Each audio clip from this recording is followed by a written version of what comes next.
this point in time, until we get all our interviews done and are able to establish, a motive behind it, and whether or not there is more than one or just one person.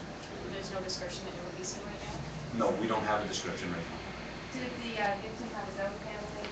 Anything about them? We're still working with the siblings of our deceased to find out whether or not he was married or whether or not he has any children.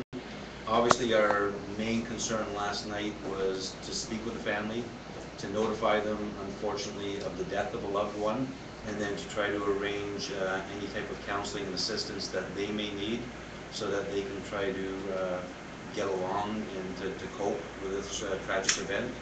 And then once we are, comfortable that they have somewhat come to grips with this, then we'll sit and meet with the family again to try to get a bit more history on Mr. Wright himself. You know what he did for a living? Our information, he was self-employed, and we're not going to get into anything further as to what type of an occupation. Was suspect fled on foot, by car, any of the information? Vehicles were seen leaving the area. We don't know if the suspect was in one of those vehicles or if he fled on foot. Again, it's still early in our investigation, and until we've had a chance to interview and speak with everybody that was there, we're not going to know for sure. Do you know where he was hit on his body? No. Our information is that it was a single shot. The post-mortem is scheduled for tomorrow. So until the chief forensic pathologist or one of the forensic pathologists has had a chance to do their job, we are not in a position to release any information as to the cause of death or where Mr. Wright was shot. I'm sorry, did someone else ask? You're very convinced that it's not gang activity. There's absolutely nothing that we have come up with in this investigation to show that there's any type of gang activity at all. These were grown men playing soccer at the Emmett fields. It's a weekly soccer pickup game that they play.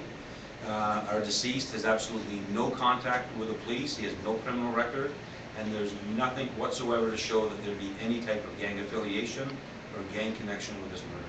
Are you worried that this could be a case of mistaken identity? Again, we can't say at this point in time. Until our investigation is complete, we will look at every type of motive. We'll look at every possible motive, and we're prepared that if we are leaning towards one area in our investigation and information comes in pointing us to another, that we're prepared that we'll change. We'll go where the evidence takes us. But right now, all I can tell you is that there's no evidence that we have to show any type of gang activity or gang affiliation that would cause concern for any type of retaliation or fear of retaliation. My belief is this is an isolated incident. It's a tragic incident, and through Chief Blair and with Tavis and the officers of Number 12 Division, we will be turning over every stone to find out the person responsible for this and to bring them before justice and to get them off our streets. Do you have any surveillance video? Any cameras up? There are surveillance cameras that are available through the apartment buildings on Emmett Avenue.